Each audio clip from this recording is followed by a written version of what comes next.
Good morning, ladies and gentlemen, and thank you so much for joining us for Bangladesh into the Future, Getting Agriculture Right.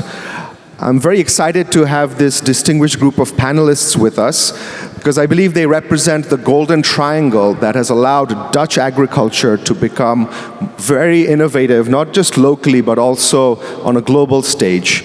That is with the presence of the private sector, the government, and of course, knowledge institutes. And to complement that and bring in the view from Bangladesh, we of course have two companies from Bangladesh. And while we'll be talking broadly about agriculture, we'll be zoning in on protected horticulture, particularly greenhouse farming, and secondly into the seed sector. And if you were here yesterday as well, you would have seen the emphasis placed on agriculture as a sector and the importance of it for Bangladesh, as it is approximately 11% of the GDP and nearly 40% of our workforce is engaged in agriculture. Yet much room remains for improvement. From the horticultural perspective around quality inputs, inefficient post-harvest handling, weak logistics, and limited access to export markets. And on the topic of exports, just last week there was the Bangladesh Investment Summit that was held, and there was an agro session organized by the embassy there. And one of the statements made was around seeing could this immense potential be unlocked to make agriculture actually the second big export earner for Bangladesh behind ready-made garments. It's a bold vision, and we believe we can get there. In the last few years, particularly the government has put a lot of emphasis on trying to improve productivity, mechanization, and overall yields, where in certain metrics we have areas for improvement. And if we look at the seed sector, at present it's valued as of 2023 around $340 million, whereas by 2032 it is expected to reach close to $480 million. So another market that presents a lot of opportunity. So to kick things off, I will be going to each of the panelists to give a very quick 30-second introduction, and then we'll get into the questions. Thank you. Hello. Hello, this is Akib Kamal. I'm representing Meridian Agro. We are an agro company working in horticulture, pisciculture, and food manufacturing. Thank you. My name is Willem Schouwstra. I'm the director of Seed&L, and Seed&L is not a company, but it's a public-private collaboration, a partnership between two ministries in the Netherlands, the Ministry of Agriculture and the Ministry of Foreign Affairs, together with the branch organizations for seeds, Plantum, and the Dutch Potato Association. And together they join forces to partner up with countries to work together on strengthening the seed sector. Oh, yeah. My name is Gert Ral.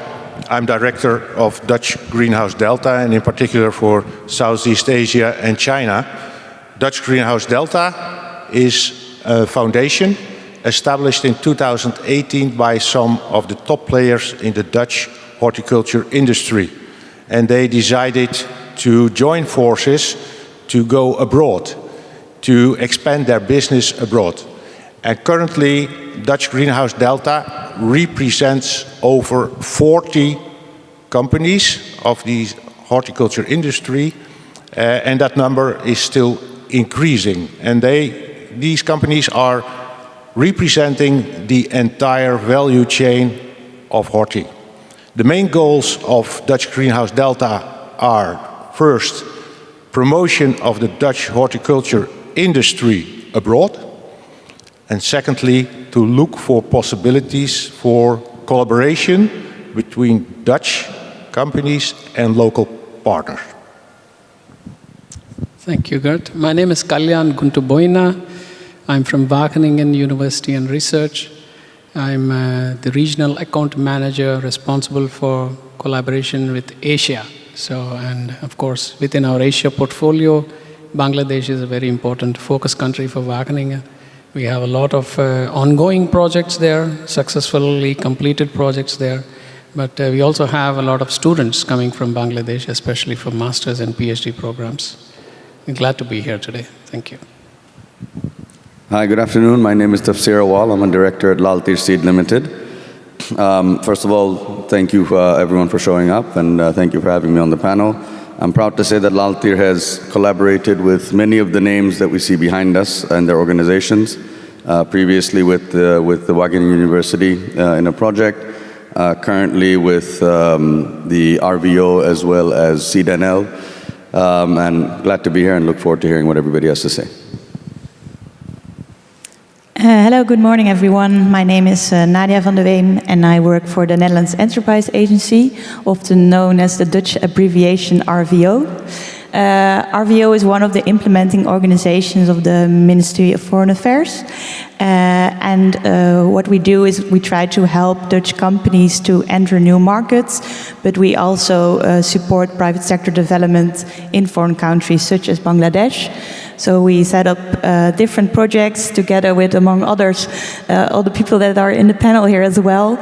So I'm happy to be here today and talk about the opportunities in the horticultural sector, because there are many. Thank you.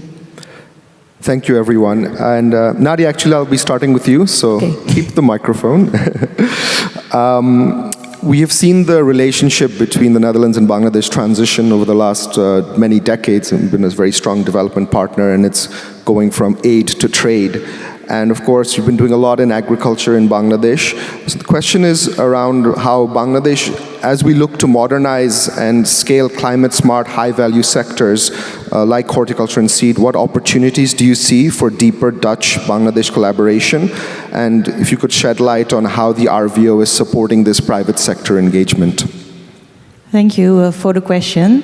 Well, I think there are many subsectors within the horticultural sector to work on.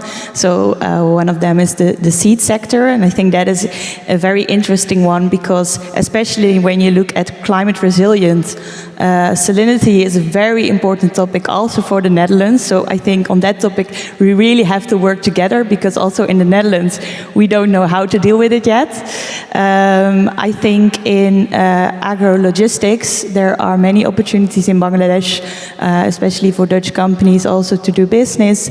And I think closed cultivation, greenhouses, I think Gert will share his thoughts on that also.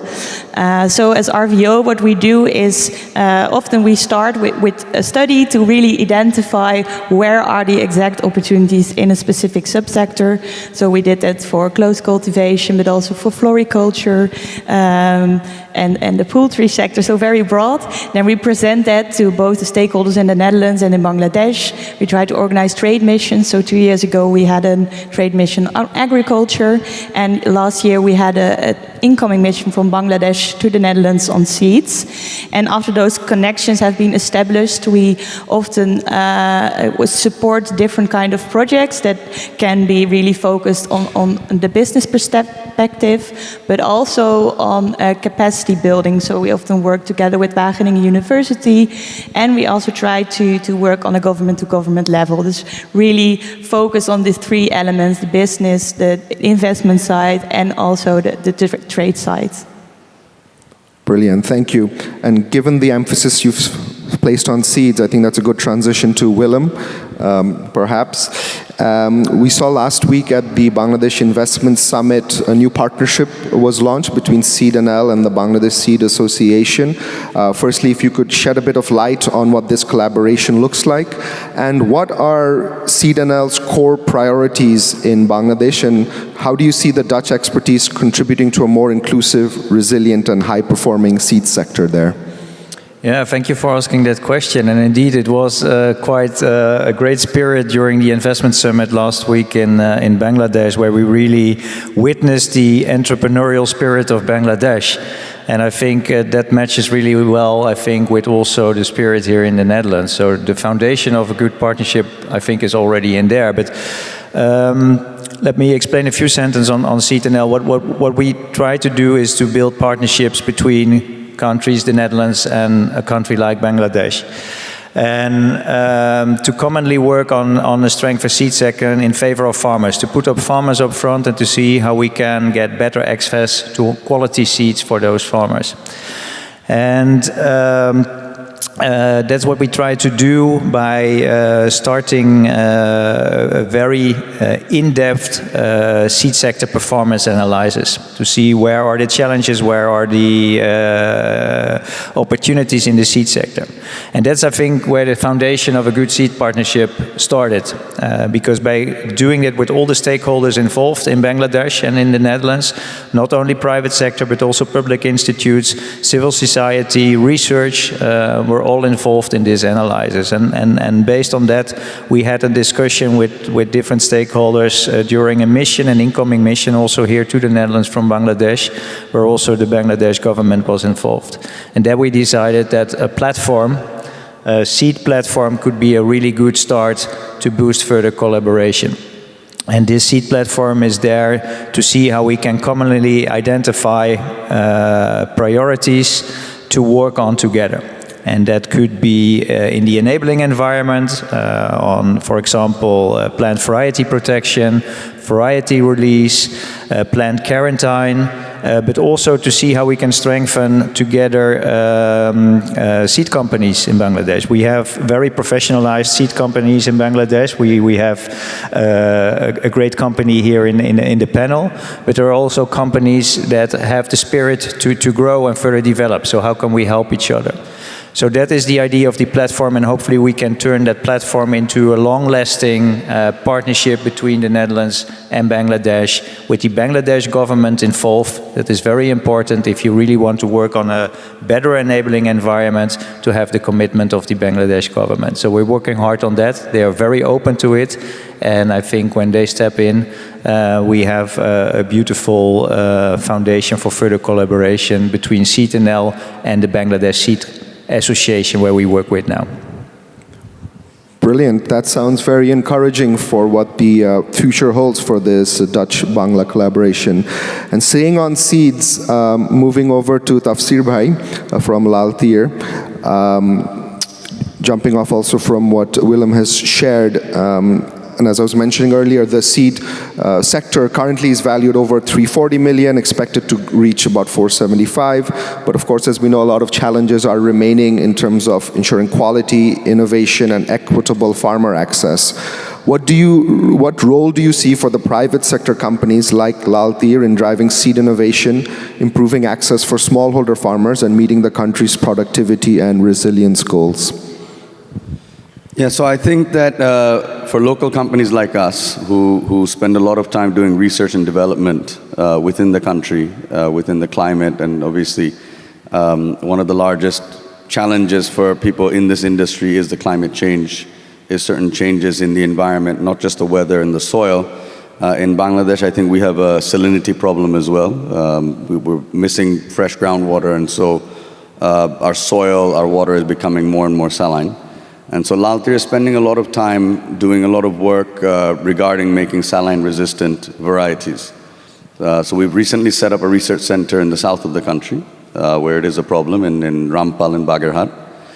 And I think the key to allowing quality access seeds to farmers is also having a seed that's been tried and tested within their environment, not just something you might import and think might be a good yield for the farmer. So I think we're trying to go to the root levels to do the research. And previously, of course, we've done that with the Netherlands Space Agency. We've taken their spatial data and created a platform for farmers to get information where they can, sort of already understand weather patterns before they happen, if there's a storm coming or if there's a drought coming, and plant accordingly, which allows them, one, for more yield, two is reduce their investment, and by doing so, theoretically, lower the prices of food products in the country. So I think, the key is really doing the research at the ground level to allow the access to quality seeds to farmers. I think that's what Laltir has been working on for many, many years now, and of course with the help of many foreign partners, a big part of which comes from the Netherlands as well. There's a lot of support from the government agencies. I think Sir previously was mentioning the collaboration between the Bangladesh Seed Association and CTNL. I think it's crucial, especially when you look at it from a climate change perspective, to have those sort of collaborations with people who have the technical know-how, who have greater technology than us to help us with that technology. So I think to answer your question, absolute root level research and development, there's no alternative to that. That's what we believe. Great, thank you for those insights. Tasir Bhai, we'll come back to you a bit later. Now, shifting gears to Meridian Group and Mr. Akib Kamal.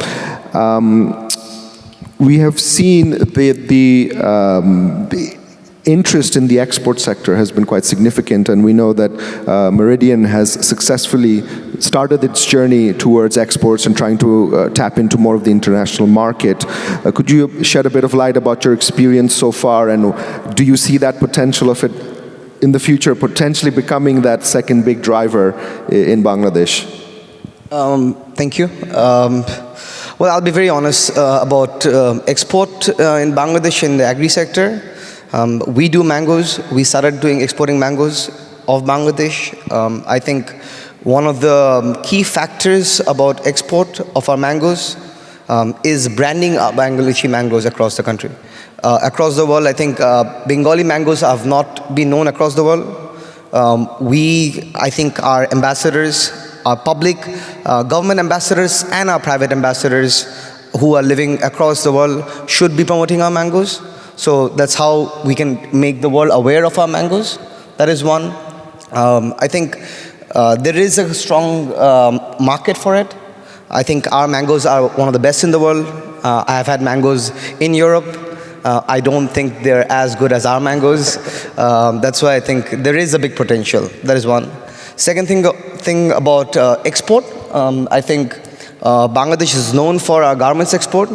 As my mother always says, that in garments, when we export our garments, ready-made garments, we only get the raw materials from abroad, stitch it, and send it across the world. But in our agro sector, whatever we produce is from our land, so it's 100% impact on our GDP. So I think there is a huge potential for that. Thank you. Thank you for those insights. And how has your experience been trying to access the market? Are you seeing the readiness, the willingness, or have you faced a lot of challenges with the logistics and things that we often hear about? Yes, there is challenges. There's no doubt about challenges. But yes, we have done it. There is challenges like any of the developing markets, but surely it can be done. Okay, good to hear. Next, we'll move to Kalyan from Wageningen. We know that in the last few years, there's been a collaboration between the university as well as the Ministry of Agriculture, a number of programs that have already been run. Perhaps if you could shed light a bit on how that collaboration has been evolving and your experience in Bangladesh, and where you see the development of local knowledge systems, research capacity, and innovation ecosystems, again, going back to the issue of driving this climate-smart agriculture.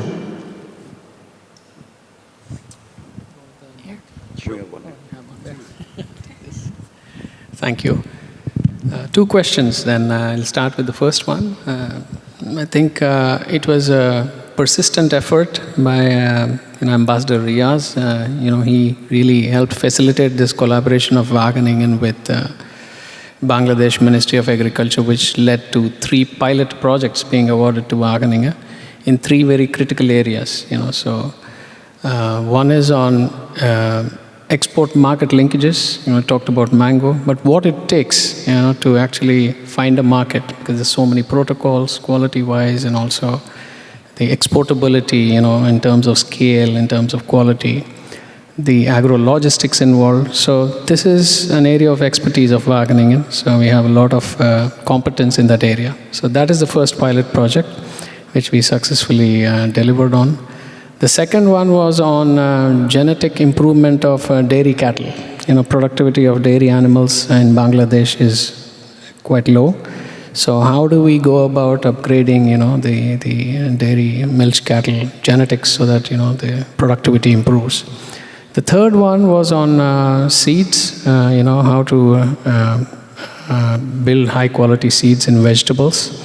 So again, these are pilot projects. So what actually Wageningen scientists and experts were doing is going and doing a kind of a situational analysis to map what is the existing institutional framework, and also what are the gaps. And then in phase 2, the idea is that we get into the more implementation part of how to actually scale up.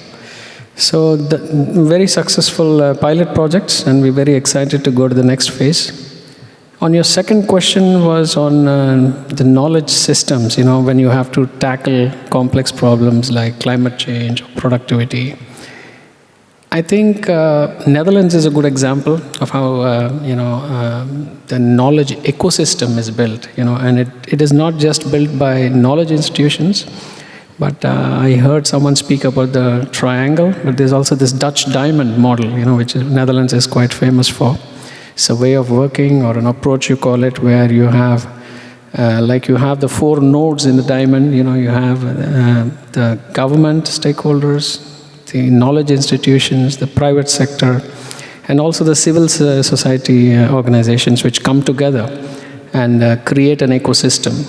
Because for innovations, when you want to tackle complex problems like climate change, you have to actually come up with some very path-breaking innovations, and that only comes when you work together as a consortium.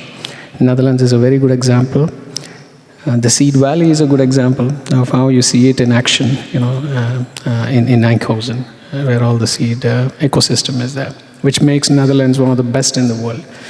So if you ask me, how can innovation ecosystem be enabled? I think it's not an easy answer, but 3 things come to my mind. One is how to actually bring some kind of research capacity built.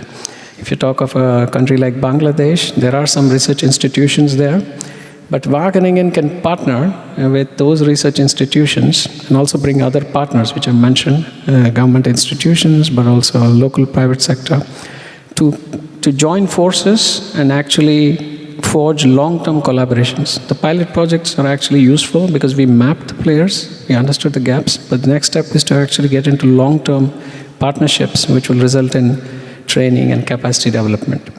The other thing is also mentorship of local scientists and researchers.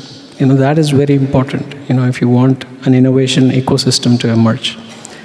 The second is what I call embedded innovation in practice, which means that you need actually a living lab for the demonstration effect. Good examples where Wageningen was involved in the planning and development of such living labs is the high-tech facility for greenhouse horticulture that we have in Bleiswijk. I'm sure some of you must have visited that. The other is the dairy campus that we have in Leeuwarden. So yeah, and the last I would say is to leverage on digital technologies and AI because of the fungibility and the ease of transferring, this. It's not difficult to transfer and apply to the local context. So I think these are some of the approaches of how to enable innovation ecosystem. Thank you. Thank you so much. A lot to unpack there. As you said, not an easy question to answer. And I think that also serves well to transition to Gert Draal, to also hone in on protected horticulture and looking at the ecosystem and how that's being set up in the Netherlands. So Gert, from DGD's perspective, how do you see the organization supporting the future development of modern horticulture in Bangladesh? Thanks for the question, Murtaza. What we see in general is some trends on food, and especially food demand. We see an increasing food demand, not only in terms of quantity, but also in quality. And that's not caused by only the increase of the number of people. It's also caused by, let's say, the higher demand on quality because of awareness of the necessity to having health and safe food. So and in 2022 and 23, Dutch Greenhouse Delta conducted a study together with a local partner in Bangladesh on the possibilities of protected horticulture. And yes, we concluded that the mainstream in Bangladesh is still the open field culture. And that will stay, that will continue. But the open field culture has a lot of disadvantages. Amongst others, is a relatively low yield, but also uncontrollable situations, and especially on health, and still the use of a lot of pesticides and so on. So the conclusion of our study was that, yes, there are a lot of possibilities for protected agriculture in Bangladesh, and that will develop step by step, I think. But the possibilities are there. And your question was also how to organize that.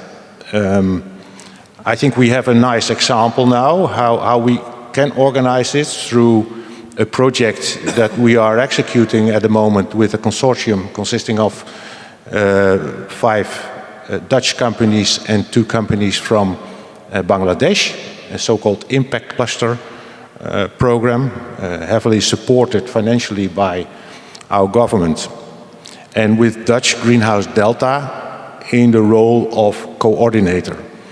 And I think Dutch Greenhouse Delta is ideally suited to do this, to coordinate this kind of development abroad and to support other countries. And why? My neighbor just mentioned about the diamond, and we call it also the golden triangle. The golden triangle is a strong base in the Netherlands between, let's say, the private sector, government, and science and research institutes. And we are part of that golden triangle as Dutch Greenhouse Delta. We have strong connections both to our government and also to the research and development and research and science institutes. And we are representing over 40 private companies. So this is a possibility to support other countries, and in this case, Bangladesh, to set up, to develop controlled environment agriculture. Thanks, Gert, and emphasizing again on the program that we're doing supported by RVO, which I think segues to me coming back to Nadia on the critical question of the money. Access to finance remains a key constraint for scaling innovation in Bangladesh's agri-sector. What role do you see RVO and other institutions from the Netherlands playing in terms of the instruments that are supported by the Dutch government and other agencies in terms of mobilizing, blended finance or de-risking mechanisms for climate-smart solutions? Thank you for the question. Good one. Well, I think doing business always comes with a risk, so we cannot cover everything, but we try to do a little bit.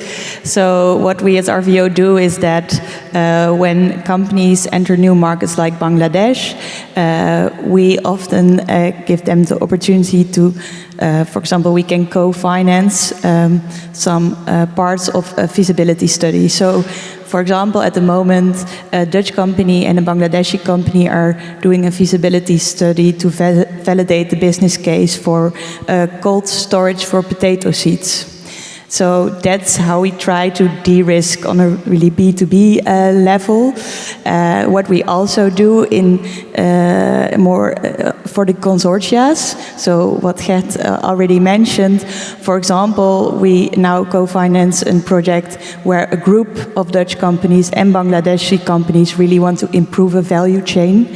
And there we co-finance because we believe it is important to first test which Dutch technology actually suits in a new environment like Bangladesh. So that's how we try to de-risk.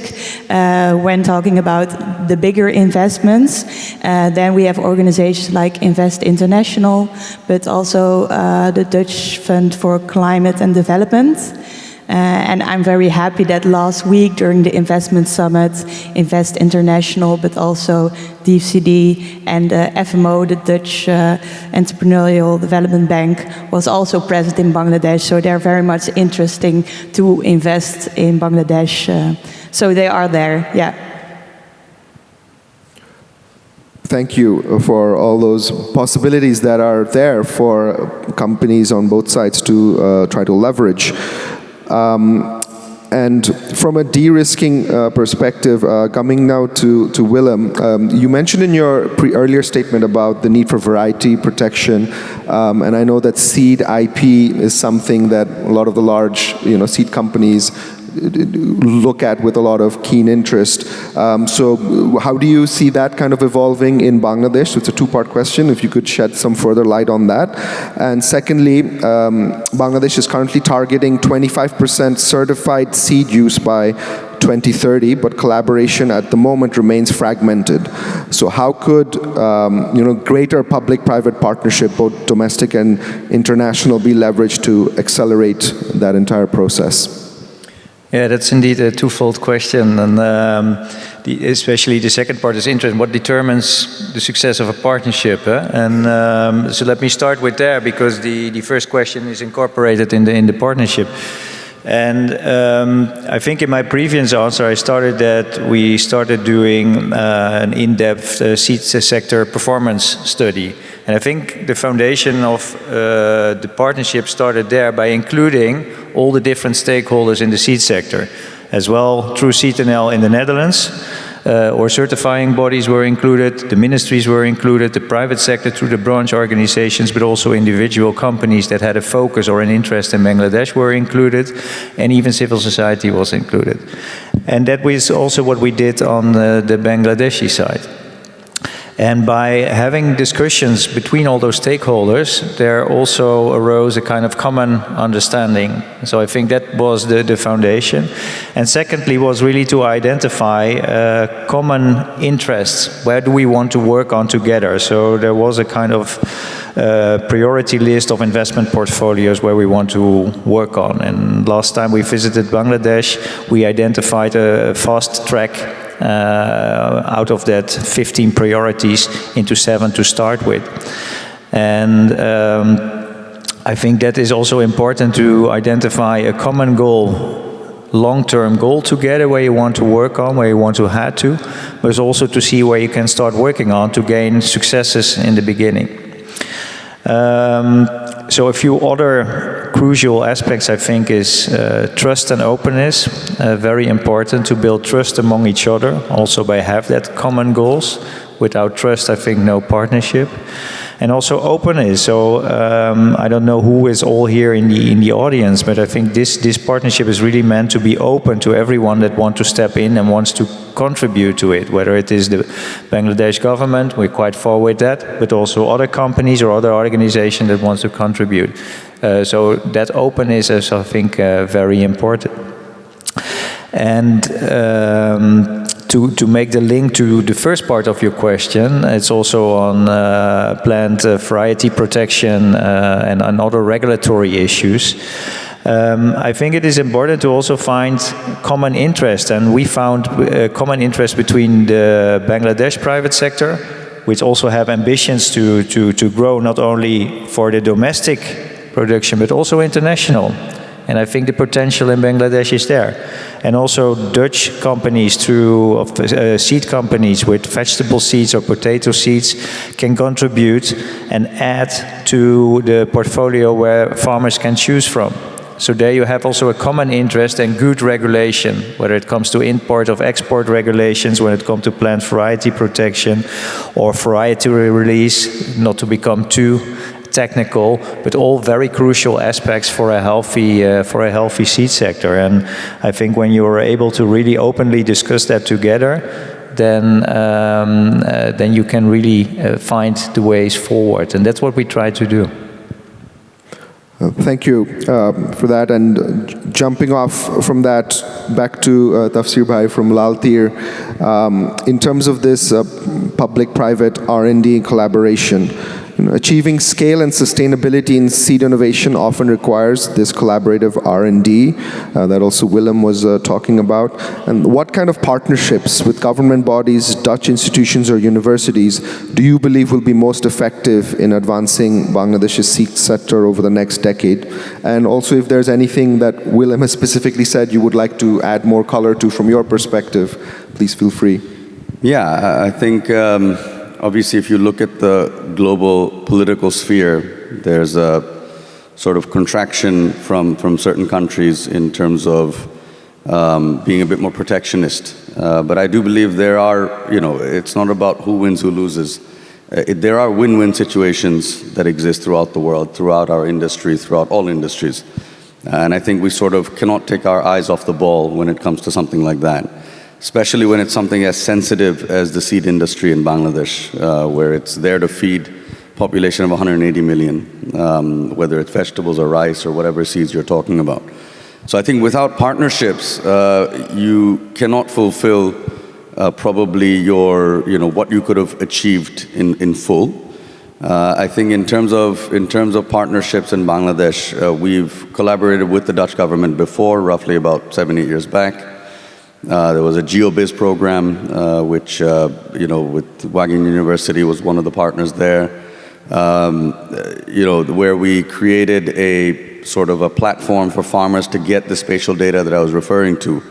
That helped immensely. It was done in the northwestern part of the country, onboarded about 880,000 farmers, and really, we saw physical results there that were measured. So I think if I were to look back on an example, that would be a successful model where a partnership has worked. In today's Bangladesh, what we're doing, we are still working very closely with some Dutch partners. We're working with, we've got someone from Advanced Consulting here who helps us out in the Netherlands. We, of course, are looking closely at the policies of SeedNL and the Bangladesh Seed Association. But if I were to give you a specific example of what we're doing, when we created our variety of onions, it took us about 9 years to try and find a variety of collecting all these samples from all over the world. But now we're working on a program with, of course, Nadia's firm, the RVO, as well as some other Dutch organizations, where we're working with onions, first of all. It's an onion impact program. So it's not just to, let's say, increase the yield of onion, but it's also the storage of onion. Onion has become a political tool in the last few years in Bangladesh, where all of a sudden embargoes see onion prices go up. It puts a real pressure on our imports, because onions are a spice that is required in the Bangladeshi, in our cuisine, correct? And so it's something that, it's not as critical as rice perhaps, but it's something the government is always aware of. And so working on a partnership with these Dutch agencies that help us to create the yield and also create a storage, a value chain, I think that creates more stability for the country. That's something I don't think we could do by ourselves. I think we require the technological expertise that these organizations bring. Just like we did with the spatial data that we gave to the farmers, we do believe this project will also bring quite a lot of benefit to the farmer. It will definitely increase yield. It will increase, it will decrease farmer investment at the same time. So I think there is no other way but for a win-win situation. I think we live in a world where things are quite fractured, but we shouldn't let that sort of dishearten us from the, let's say, achievements that partnerships can bring. I think that's a vision we all can get behind, especially under the current prevailing scenario. And I think that segues well, coming back to Akib from Meridian Group, looking at really sustainable agribusiness models, because, also going back to what Tafsir Bhai said, that resilience that each economy needs now would require that sustainability to be built in. And we've seen that Meridian Group has championed large-scale eco-conscious farming in Bangladesh's horticulture sector. And from your experience, what are the key success factors in building commercially viable yet climate-resilient agribusiness models? Thank you. Meridian, in terms of agro processing or agro product, we have always approached agro farming from a market perspective. So we have innovated mangoes on a commercial scale, where we have boxed our mangoes, packaged our mangoes, and started doing a farm-to-table model. So that's how we control the market. Though, in terms of sustainable agriculture, I think in terms of knowledge is very important. Educating our farmers is very important. And finding the right product market fit for agriculture, for our farmers, is also very important. And that's how we approach Trom. Okay, good to hear about that. Maybe I will now move on to Kalyan from Wageningen. Also going back to that issue of finding friends and those you can have a win-win situation with. Of course, Wageningen has a wide footprint globally as one of the leading agricultural universities. So what about in terms of enabling South-South and triangular knowledge partnerships? As you know, the university works across Asia and Africa. Are there certain lessons or models from other countries that could be relevant for Bangladesh? And how do you see this potential triangular collaboration working, whether with Bangladesh, Netherlands, and possibly other Asian countries that have a similar setup to Bangladesh, maybe coming together?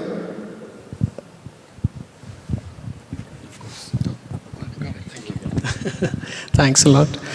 Well, South-South cooperation, I think it is the need of the hour. And before I go into why Wageningen should facilitate or how you can learn from other examples, I'd like to answer as to why South-to-South cooperation in knowledge-intensive areas like, food and agri and related areas is important. I think it's important mainly because of two reasons. One is the context. When you see the peer countries, it's very similar challenges they face. Take salinity, for instance, in Bangladesh. Somebody mentioned about it. So it is not just Bangladeshi's problem, but it is also in the adjoining countries, in South Asia, but also in Southeast Asia. So you have similar challenges. That means anything that you innovate, or when you work on a solution theme, that is immediately applicable for the other peer country as well.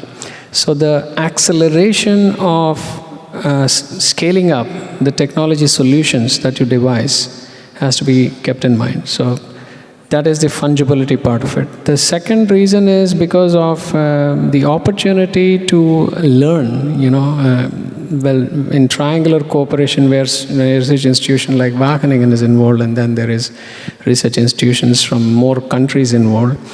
It creates an eclectic mix of stakeholders, where you create new knowledge, and it's reciprocal. We also want to learn through action research projects, and the more the merrier in that sense. So South-South cooperation, we have very good examples in Wageningen. We did very good work in East Asia, like we did work on smart dairy protocols, but also on climate-smart horticulture protocols, which we applied while working with institutional partners and also private sector partners in Kenya and also Ethiopia. And these were scaled up in both locations, the solution themes. Another example is where I think William was involved in the Mekong Delta. We applied those learnings also to the Bangladesh Delta plan. So there are examples.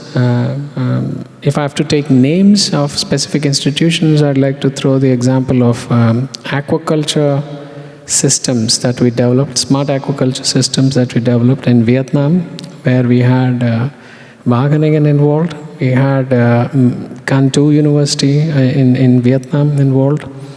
They were a local partner, but we also had the Fresh Fisheries Research Institute from China involved, FFRC. So this is a very good example of South-South. Other examples are the CGR institutions like ICRISAT, for instance, International Crop Research Institute for Semi-Arid Tropics. It's based in Hyderabad in India, but they have satellite centers in Africa. And they look across regions. For them it's only an imaginary border, because the situation is what is common, when you look at challenges. I hope I answered your question. No, you certainly have, and thank you. And often one of the things we face is, how do you bridge that gap between the Dutch technology levels and, technology levels that are appropriate in local markets, say in Asia. And then if you have a maturity model where you're kind of following someone who's a step ahead, maybe it creates that pathway, right, to hopefully one day get to the high-tech level. So going next to Gert. Of course, we need a lot of cross-border collaboration, but also within the country, an ecosystem needs to develop, right? Especially to promote, say, new industries like protected horticulture.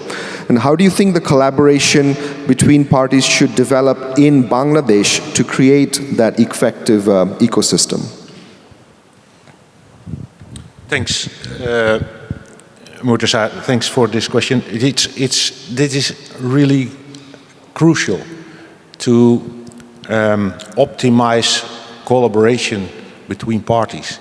And a very simple answer on this is, let's do it. And if you choose the right partners with trust and respect to each other, then the chance that a project will succeed is very big. But it is really necessary to start up with parties that have a confidential relation, or to build up a confidential relation next to all the content we are doing. So, for instance, in our project now that we are running together with Dutch partners and Bangladesh, it's very important to have a look at the cultural differences and the way parties approach and the way to the goal together. What I further see as a development in our industry, I already mentioned about the need for increasing yields in terms of quality and quantity. But in the same time, I see the need for sustainability, improvement on sustainability. And that means leverage of yields, and in the same time, reduction of use of resources. And regarding water, for instance, it's very clear that a controlled environment agriculture already includes reduction of water use. For instance, a tomato in the open field and a tomato in the controlled environment agriculture environment, there's a big difference in use of water.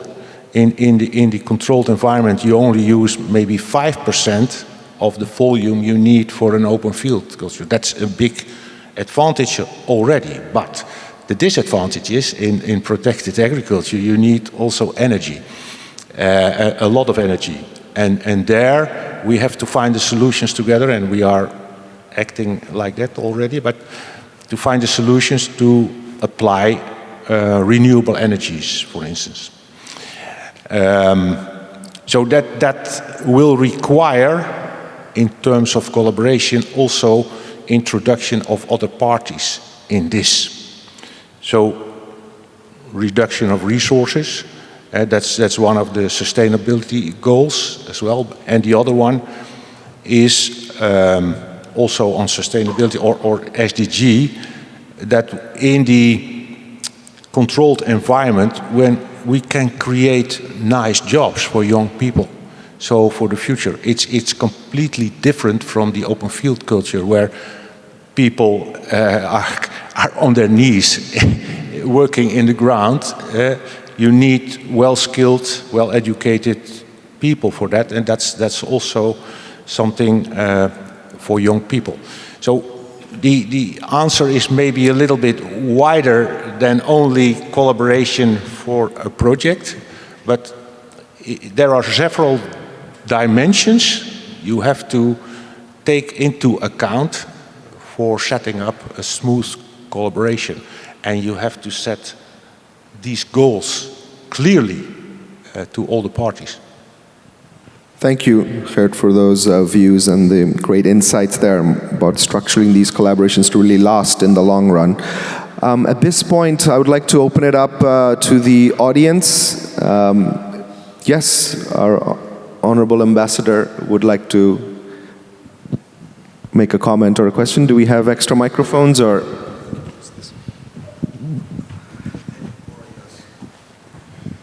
Thank you. Good morning. Thank you very much. Thank you, the presenters. I know all of you. Probably you also know me. My name is Tariq. I'm ambassador of Bangladesh to the Netherlands. A few random thoughts I'd like to throw in. You are sharper people. You have sharper mind, and you're working focused. I hope you try to make sense out of my random thoughts. Climate smart, yes, we need to be climate smart, no question about it. But two other smartness come to my mind as far as agriculture production in Bangladesh is concerned. One is spatially smart, utilizing the small little space that we have to use it smartly for productivity and also for quality productivity. Secondly, politically smart. Whatever fantastically we have done in case of garments, perhaps in leather or shipbuilding or IT, agriculture still carries the most of the labor.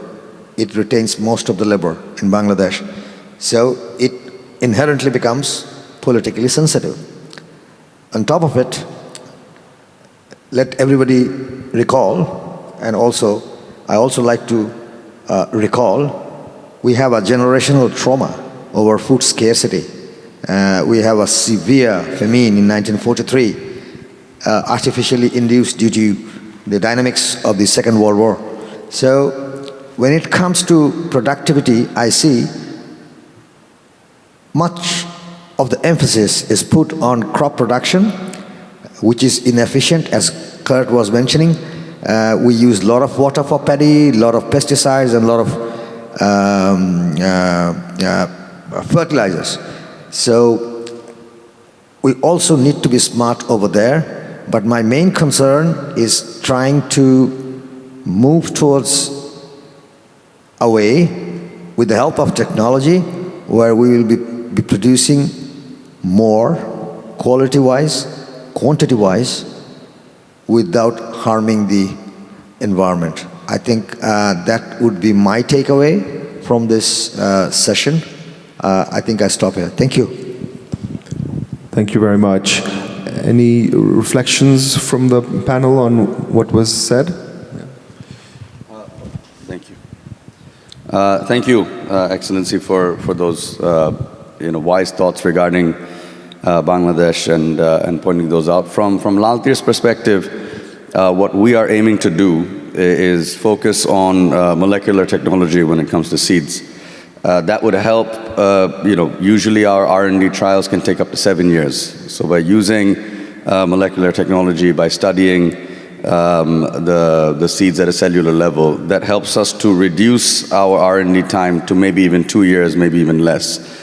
So I think that takes away a lot of the timing that you're saying, to use the sort of smart productivity, smart timing. And it also helps to get the seeds to the farmers quicker. It assures them more of a yield. It assures them their investments will not go to waste. In most cases, of course, that's never assured. And it also, again, theoretically, is supposed to ensure that food prices or crop prices remain lower in terms of consumer prices, I mean. So I agree with your thoughts that I think the use of technology is absolutely crucial for us, especially in a country like ours. Our infrastructure has grown tremendously. However, it's still not, let's say, up to the mark of where it should be for such a small country like Bangladesh. So I agree with your thoughts on being a bit more smart and using technology to help us sort of aid in productivity, in empowering farmers, which eventually, again, theoretically helps the economic situation of the country as well. Any other reflections? Oh, yes, Willem. Yeah, thank you. And thank you, Your Excellency, for, I think, a very good remark here. Because sustainability is the key word, and we all know that, like the Netherlands and many countries, also Bangladesh has the challenges of climate change and water. And I think especially also true quality seeds that are resistant to saline circumstances, that are tolerant to floods, that are tolerant to heat, tolerant to pests, so that you have to use less herbicides or pesticides. That is, I think, crucial, and I think a lot of Dutch companies are very happy to bring these kind of seeds, when it comes to vegetable seeds or potato seeds and sometimes other seeds, to Bangladesh. And able to do so, and that's, I think, also the strength of this partnership, we need a good enabling environment also for those seeds to enter the market by having good protection, plant variety protection, good processes, and on the other hand also give confidence to the Bangladesh government that everything is within the regulation. So if we really can work on that together, I'm sure that with the strength of the sector in Bangladesh, together with the additions of what Dutch companies can offer, at least we can make a start to this challenge that you are describing. Brilliant. I think you summed it up perfectly. So there's not really much further to add except to say thank you very much, or if anyone has any burning points they'd like to make, no. So then we're good. Thank you all for your patient listening and the panelists for your time. And we'll now move on to the project launch phase. Thank you.